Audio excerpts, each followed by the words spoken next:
Hi and welcome to the Mum Drum. I'm Dr. Nicole Hyatt. And I'm Amy Fellman. Today on the show we're going to be chatting to Nami and Andy, parents of Manus and Dulcie. After the birth of Manus, Nami experienced severe postnatal anxiety and depression, and they both experienced major relationship difficulties during this time. Having a baby can be a really stressful experience. We're not only faced with role changes, lifestyle changes, and sometimes financial challenges as well. There's also a lack of that nurturing couple time and me time that we've always been so used to. And I reckon the most difficult part is during this really vulnerable time, the person that we typically leaned on, our partner, is also exhausted and in need of increased support. So what do we do? That's why we're incredibly grateful to have Nami and Andy here today to share their journey with us, how they got through an incredibly difficult period as new parents, only to become stronger and more united in spite of the odds being stacked against them. Nami, Andy, welcome to the Mum Drum. Thanks so much for coming on the show. Thank you. Pleasure. Nice to be here. We're going to start with you, Nami. You experienced postnatal anxiety and depression, really, after the birth of was it your first child? It was our first child, Manus, our son, who is 9 now. So a little while ago. Yeah. Yeah. And that had huge impacts on your relationship as well during that time. So keen to hear from Andy as well what that was all like, but love to hear a bit more about those early experiences for you, Nami. So what it was like day to day experiencing the anxiety, the depression. Well, I think it was a bit of a shock, really. And it certainly wasn't something I expected to experience at all. Looking back in my late 20s and early 20s, there were probably little signs of anxiety there for me already, but nothing that sort of affected me hugely on a day-to-day basis. When our son was born, for a while I just thought it was an extended, three-day or the 3-day blues, an extension of that. And I just thought I was tired. I was adjusting to a new role. I was also juggling full-time work and motherhood. I had a business at that time. So I had a lot on my plate. As in straight away, so you didn't... I didn't really take a lot of time off work. Wow. And I remember... You were paying invoices. I remember, as I was going into labour, paying final invoices and processing bits and pieces that I needed to do. I'd have a minor contraction, put my head down on my desk, and I knew I had plenty of time. But also after Manus was born, I remember sitting in our bed, breastfeeding, a laptop on my lap, and I was putting whatever I was working on in his bassinet beside me, that was a job done. So I didn't allow myself that space to care for myself. I gave a lot of time to my child. I gave a lot of time to my business. I neglected our marriage, and I certainly neglected my self-care. So it didn't take long for things to spiral. And I held on for quite some time, and I got connected with a mother's group a bit earlier than normal because I asked, I needed to get out of the house and stay active. But it still didn't take long for things to slip. Yeah. Why did you decide to keep working so intensely so early on? Because it's very unusual to take absolutely no time off at all. What was it about you? Well, I have my own business. And I had staff as well, which the business was 3 years old when I had my son. So really it was still in its fairly early days, and the business had needs. So there was that financial pressure for me to keep working as well. And I certainly didn't go into work every day. There were a couple of times I brought my son in for a staff meeting, but I still kept tabs on things from behind the scenes. So that was that added layer of pressure, that financial pressure on top of the pressure of adjusting to being a new mum for the first time. And our family, both my parents and Andy's parents, they lived quite a way away, so we didn't have that immediate access to to family support either. So looking back, it was a perfect storm, but I'm quite an ambitious person and you're quite, practical, let's get things done. So I just thought, let's just get things done. Yeah. Let's just get this parenthood thing done. Yeah. But behind the scenes, it started to fracture. So you said things started to spiral. For me, I felt like I was starting to live a lie. And so that was me getting up, getting dressed, going to work, or going to mother's group and playing chit chat. But inside, physically and mentally for me, that meant sometimes sitting on the couch for half an hour, trying to catch my breath before I left the house, just to go and have a cup of tea with my mother's group. And for work, I worked in a really professional environment. So, and I had a lot of face-to-face interaction with clients. So I had to play the part. So I was, running a successful business. Everyone said, oh, wow, you've bounced back really well. So there was this sort of pressure to keep up with appearances. And I remember driving home from work one day, well-dressed, beautiful car, lovely family to return home to.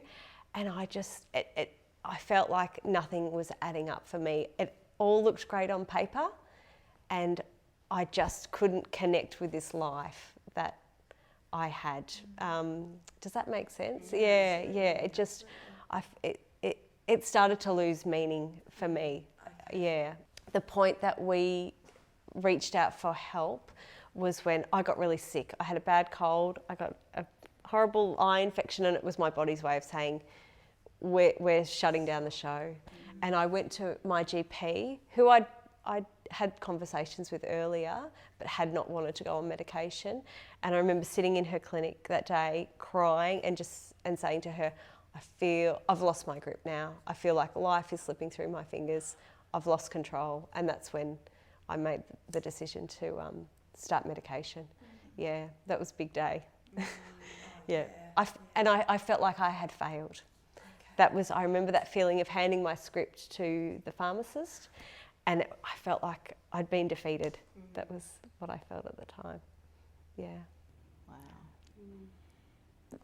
Looking back, how do you feel about that moment now? Oh, I think it's the best thing I could have done. Yeah, absolutely.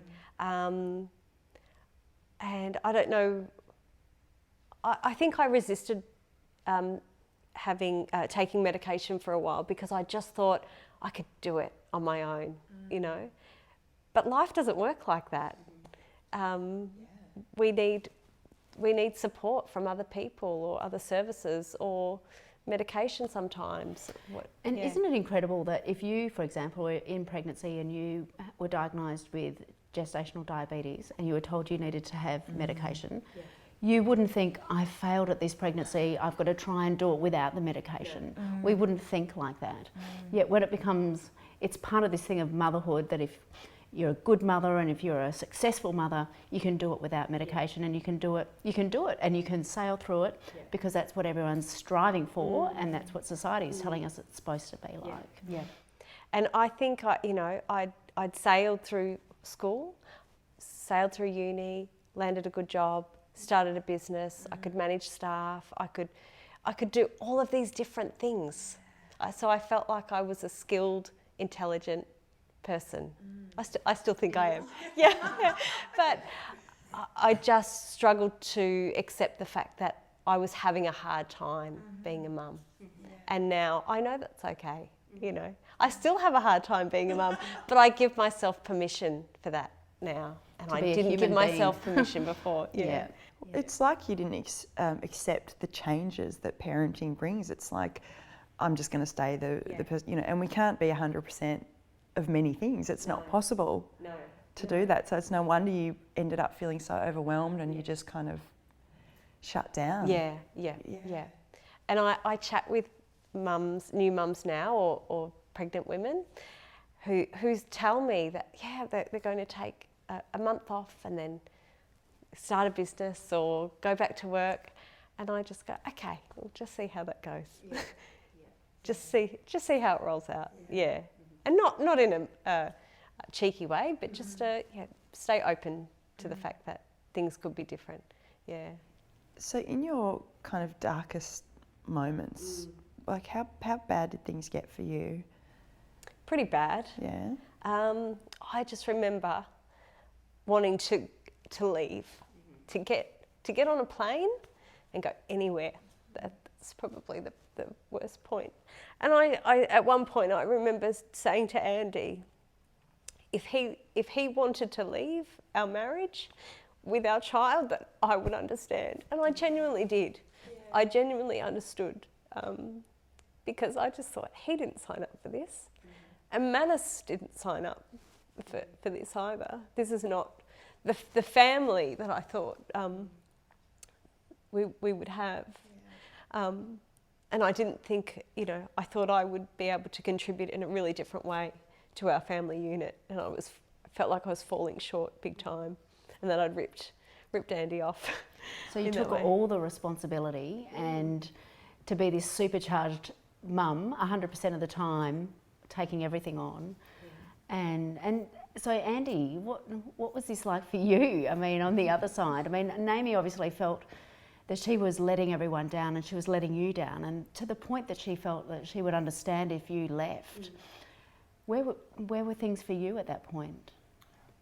It's a really confusing time, like just parenthood in general. When you're first starting out, particularly your first child, it doesn't come with a set of instructions or anything like that. And like you're saying, you speak to people who are expecting their first child, and to go back to that ignorance of that blissful sort of unawareness of what the trappings are that come with it, but you just cannot understand, those initial stages of parenthood. So when you're sort of going through this period and trying to, I guess, navigate our way through,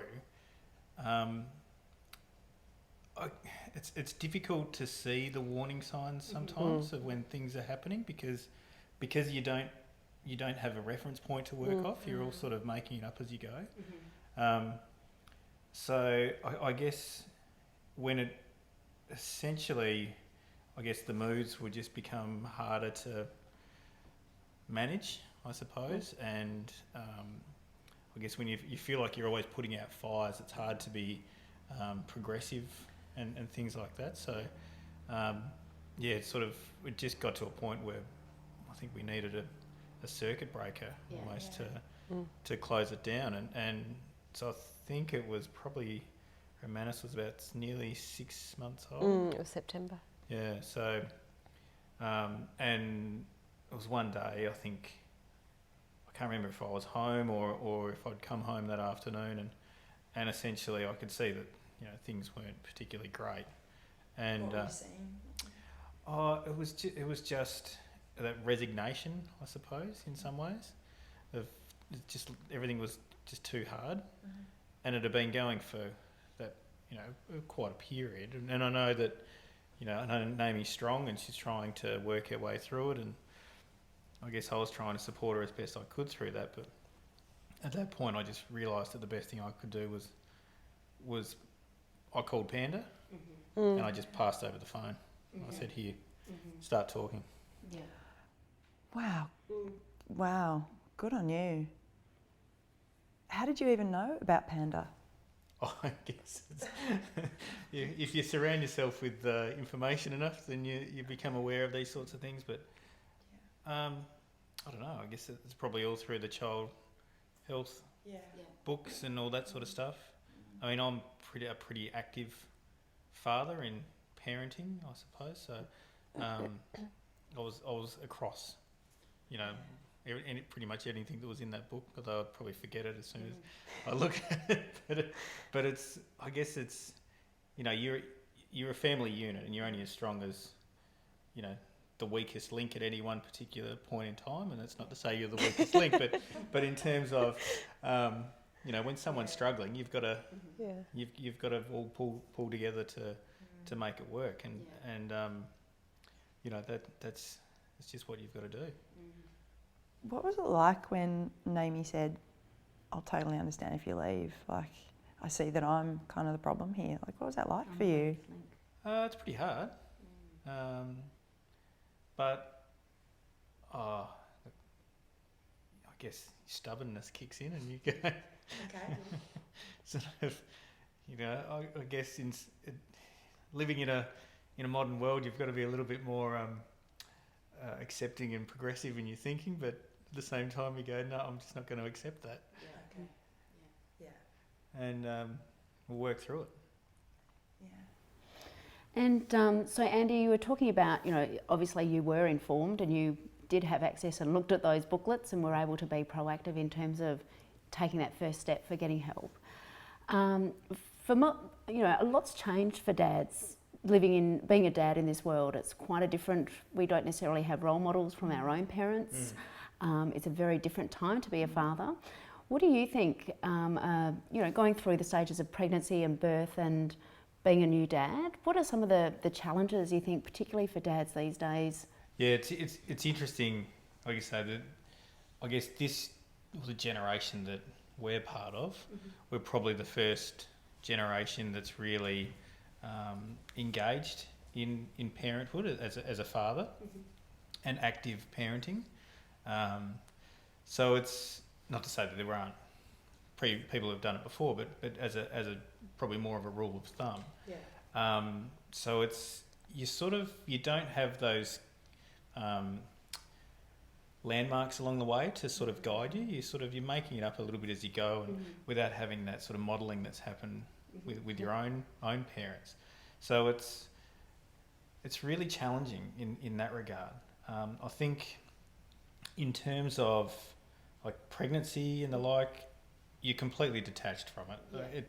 It's you're an innocent bystander in some ways as it goes along, because you can feel the baby and you can see the changes and everything that's going on, and where the emotional challenges that go with it as well.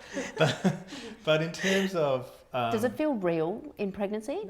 No, it's still a bit surreal. You can see the changes physically, but there's an emotional attachment to it, but it's not. It's still quite intangible. And then I guess in the early stages of post-birth, everything, it's about the mother-baby unit, and you're still sort of skirting around the edges, trying to sort of, you're helping and you're trying to be as active as you can and do what you can, but that initial bond, I think, is quite, it's difficult to achieve in some ways. It's there, but it's not. It's a very different bond to the mother-child relationship. So, I guess the emotional. There's just all sorts of challenges that go along with that. But yeah, you're making it up as you go.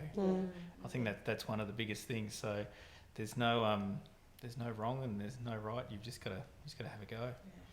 Do you think there's more? Sorry, Amy. Do you think there's more pressure on dads these days to be there at every stage along the journey you're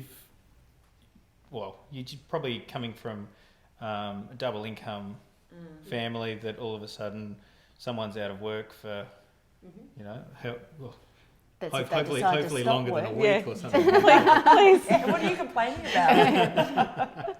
But then with that, in our situation, Nami went back to work, so I changed my working arrangements as well. So we're minimising care that Manus went into. So I changed my working week, and there's you've got to have difficult conversations with your work as well as a father sometimes to find the best arrangement for your family, and it doesn't work for everybody. No, and I think you were very fortunate to have employers who were open to having those conversations. And also, I think for me, part of my decision to go back to work early was that I needed that outside contact as well. I needed that that was a little bit of my support network there too. So whilst it sounds completely crazy, there was a bit of There'd always be a bit of structure, isn't it? It's just that. Yeah, and trying to figure out what that balance looks like. And that balance is different for every couple. Absolutely. And it even changes all the time, right? Because, you know, who's going to work? I remember myself saying when I had my second child, I'm going to go back to work. So my husband had arranged that he'd be home. And then about 2 weeks before, it's like, I can't do it. So he had to change it all. But you just don't know until you get there. And it's just the way it is, isn't it? And you're trying to do all that adjusting takes so much energy as well, particularly if you might already be sleep deprived or experiencing anxiety or whatever, depression. It's just so much harder and it's so much more draining. And you lose your main support, your partner, who had always been there for you, suddenly doesn't have the capacity anymore. You know, and you said that before, Nami, that you kind of neglected the relationship. You know, that's incredibly difficult. It takes a real toll. It does. And it's something that, you know, you don't realise the damage that things like depression and anxiety can cause until much further down the track, when you've been able to take care of your mental health, step back, kind of do a check on things and go, oh wow, we haven't gone out for dinner in over a year and had a conversation, or, you know, are we still on the same path together? You don't have time to think about those kinds of things when you're battling anxiety and depression, because that's all consuming on some days. So you can totally understand too. So sometimes you might come back together and you think, we're not on the same path. Did you find you were on the same path? At varying points. Yeah, at varying points. I think our relationship is the strongest it's ever been now. So 10 years on. And we've had a few battles in that time, beyond the P&D and the anxiety. But I think it's because we have learnt skills, built on our skills, and we're better at having conversations. We're better at listening to one another and not attacking one another. And I think I'm also getting better at recognising when the anxiety is talking, and I'm able to say that to Andy. I know my behaviour is like this, and this today, but I actually think that this is why. So this is the anxiety speaking to you, not me. And we're able to see it as its own little entity, third person in the relationship that is not always liked or welcomed, but we know that it's there. So that has really improved things. We've had lots of counselling. I've had counselling on my own, and we've had couples counselling quite a few times on and off through the years when we've gone, okay, I think we need to check back in with a counsellor again now. And we might see someone for, 6 sessions, and then we've got built up our tools and our skills again, and we can come away. And Was that a hard decision? No. No. Okay. No, and even going back into it, it can be frustrating because you think, oh, we've done this before. Why do we need to go and have the same conversations again? Yes. Because you feel like nothing's changed, but at the same time, it's just a reset, and it's just getting yourself back on the same page together. And people change. People change. You're not the same person as when you first met and got married. And I'm certainly not the same person as I was before I had Manus. And 3 years later, I might be a bit different again. And you're growing in different ways as well. So whilst you might feel like, oh yeah, we're back on the couch, we're talking it out again, it's the same stuff. It's not. There are the little layers that are added over time. You kind of, you don't realise that they're there. Readjusting the values and strategies in a changing environment or changing context. Yeah. I heard someone recently describe relationships as like a cross-cultural experience no matter what. Yes. In the sense that you both come from completely different families of origin. And so there's all that stuff, that is informing how you are together as well, which, we often don't kind of consider or unpack, and then use to learn new skills or identify when there are sort of difficulties. And then throw in there a baby and a few life adjustments and other challenges and stresses and responsibilities and changing role models. You're quite unique in the sense that you were both like, we needed counselling. It was not a difficult decision. We just did it. Not all people feel like that. Often people feel like that's a failing. too. Yeah. Why do you think you guys were different? I think we're both quite brave individuals in some ways, and we'll have a go at something different to see if it works. I think for me, I know that I'm a talker. And if I can talk through stuff, or if and I write a lot as well, if I can put those experiences out into the world, I'm able to cope with them better. And I think as I've gotten older, I'm not embarrassed anymore about what happens in here. It's just who I am. And I'm still accepting that that's a part of me now. But I And think a very beautiful part of you. yeah, well, Yeah, it is. I can vouch for that. It's a very beautiful part of you. Thank Yeah. you. I think, the more I saw a counsellor, the more normal it felt for me. And I just got to the point where I went, okay, this is part of my life now. Some people go to the gym, some people go to painting classes, and some people, I don't know, whatever Talk other to people someone. do. Yeah, it's a Macrame. very Australian culture thing, Yeah. though, isn't it? Really Like is, yeah. in America, you would never be having this conversation about proud of seeing it. someone. It's almost like a bit of a status thing, I think. Yeah. Whereas it's just an Australian culture thing, and I think it's so wonderful to see that more progressive thinking and that openness. And as you both said at the very beginning, Andy's a very practical person, and this is a practical solution. So it's fantastic. So you got help 6 months in.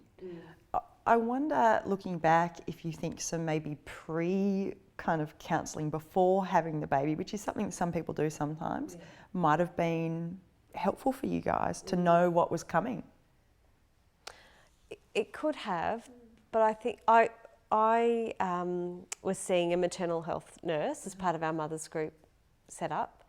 And I remember the first few sessions I had with her one-on-one, I glossed over how I was really feeling. And even in the mothers group setting, and we're all quite close now, there are a few conversations where there were clearly women struggling. And I know that some of my mums group members were struggling at the time, but we didn't want to be the first to fess up, I think. So, and it's very easy to fib when you're filling out a how am I feeling form.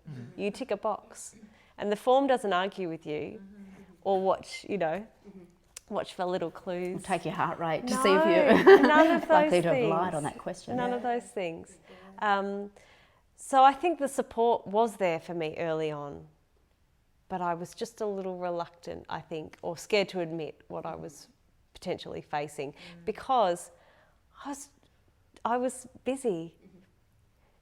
Feeding a baby and getting up every 3 hours of a night, and I was tired, and I didn't want to accept that I had to deal with another thing on top of that. I think that was a big part of it in the very, very early months. I didn't have the capacity to take that on. And I think it's something. So with some of the other experiences we've certainly gone through as well, that when you have like childbirth, it's a traumatic experience, which, however, your story rolls out. But it's then when you're going into that initial phases of the baby and you're trying to navigate your way through it, you've got to come through at the other end of it before you can decompress. And I think that's when a lot of things have shown up. And we've certainly talked about crisis and peacetime. And it's we're actually stronger in crisis, and it's in peacetime when all the lights and the flashing and everything's died down. That's when it sort of really becomes a battle as you decompress and work through some of the issues you've got. So you assess the damage. So you're sort of 6 months past childbirth. It might have been around 4 months that maybe that we started seeing the first spiral or something like that. I think what would be really amazing, mothers group, it's, we've been doing it for a long, long time. Dads groups, really, really early support for dads, even if it's just once a fortnight and you catch up for a beer. I think there are some groups like that starting to form now, but it's not written into the whole having a baby plan with our hospital system, because then you can meet with other dads and you can chat without your partners listening in and find out whether their partners are struggling or hang on, is this situation at home normal for me or not? Because at home you're in a little bubble. You, like Andy said, there is no reference point, you know, if it's your first baby, of what was it like before or what's it like in someone else's house. Absolutely. What does functioning normally look like when you have a newborn? Absolutely. And how are you coping now that you're not getting the same attention, support from your partner, you know, that you once had? How are you coping with that? Because that's the thing I always hear from dads. It's like, you know, what's my role in this? I used to be so important to my partner, and now I just do nappies and dishes and cooking. Yeah. And you're not allowed to touch your partner because she's had a baby on her all day. Yes. And I remember Andy coming home from work. I'd be waiting in the doorway with Manus in his little car carrier. He loved being rocked in that. And I'd be watching the clock, and Andy would walk in, and I'd hand him Manus. He'd just go, all right. And I'd just sit, and he was an easy baby. He wasn't a difficult baby by any means, but I just want to sit down by myself. And Andy would come over for a cuddle, and I'd go, no, you just cannot touch me. Yeah. I'm touched out. I've had someone on me all day long. Yeah. What was that like? Oh, it's pretty confronting, and it's a little, well, it's a little, in some ways it's a little bit demoralising because you've got to, sort of, okay, all right, you find your place in the back of the room sort of thing, and can I make a cup of tea?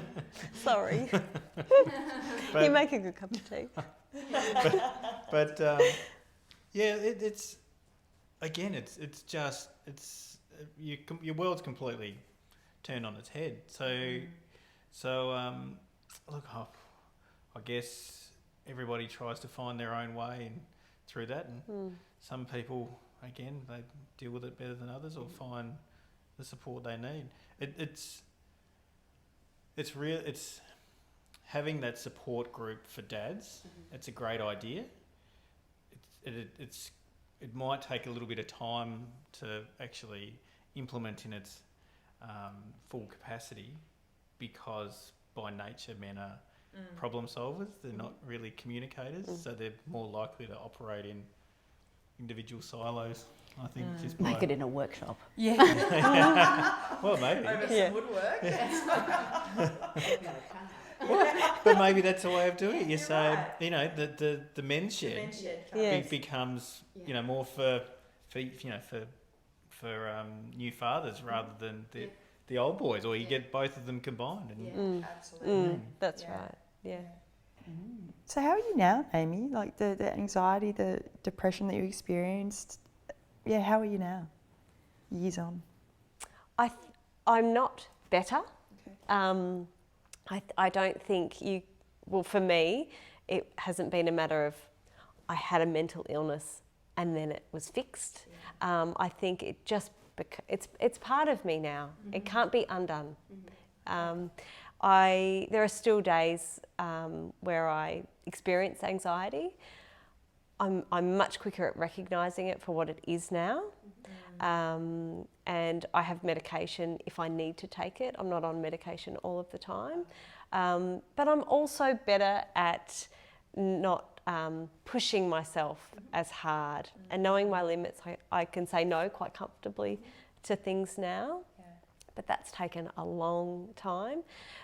But I'm as I said before, I'm getting more comfortable with just saying, no, if I push myself too far, this is what happens to me. I experience anxiety, or I might go into a lull. So I just have to be mindful of that. And it's amazing how people respond. They go, oh, of course. And it's not like, oh, she's just too busy, or how rude, she doesn't feel like doing that, or whatever the case may be. I can be really open and honest and upfront, and people are so accepting of that. Yeah, and they're really respectful of that. Yeah. And you guys are friends. You've known each other for We go way back. for a while now. Before you were saying how, you know, these things that have happened to Nami are, from your perspective, really beautiful. And I just wanted to hear a bit more about what you meant by that. You know, I actually met Nami when she was working as or had her photography studio, and I had my 2 children photographed, and we just connected, and we stayed in contact ever since. And so over the journey, Nami's talked to me about her experiences with anxiety, and she is an absolute pocket rocket in terms of getting things done, and absolutely amazing. And you can really understand when you know Nami. She's so creative and talented and organised and just incredible energy. And so, you know, when she was describing the challenges with anxiety and the pressure she puts on herself, but she is absolutely amazing in the work that she does and the person that she is. And the insights I think that having and living with anxiety and depression has gives her a whole other dimension to her as a person. Okay. Which so that's what I'm referring to. Yeah. And when I was, Eddie and I took a little holiday with our son, so I could adjust to going on medication full time for PND. And when we came home, and I started to go back to work, I rang Nicole and said, "This is what I've been going through. But how can I give back? How can I..." It wasn't on day one that I called her. It was a little bit of time after, but I felt like I needed to support other people. And because it knocked me for 6. I thought I would be the last person to experience postnatal depression because I knew about it, so I could catch it out. Or, you know, I was healthy and fit and young and whatever, all of the reasons why I thought I wouldn't be... diagnosed with PND. So I contacted Nicole and said, right, what can I do? Yeah. So what are you doing now, and what are your kind of words of advice for people watching around kind of nurturing and sustaining your partnership? Well, my one piece of advice is if it's your first time parenting, try to dedicate time to caring for yourself, caring for your relationship, as you would caring for your baby. That would be the number one thing, I think, for me. It's and it is a big job, but I think when all of your focus is on the baby's needs, everything starts to fall away, and they're the things that you need to keep you going.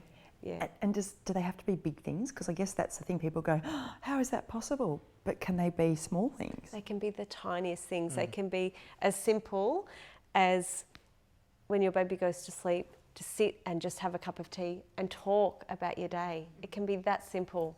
You don't need to go on lavish date nights. You don't need to have, you know, a week away. It can just be go for a walk and hold hands. Like simple stuff. Talk to each other. And also, I think, give your partner that space that they need, because you're both going through changes.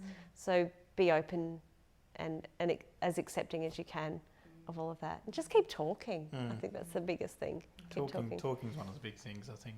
Just having open conversations, and I think also just being grateful for the time that those moments that you do get together, or the assistance that one way or the other you're providing each other, just so that there is that feeling, you can continue that feeling of connection, even as hard as it is the whole way through. And Andy, any other words of advice that you would have for new dads who might be expecting their first baby, or...? Just have a go.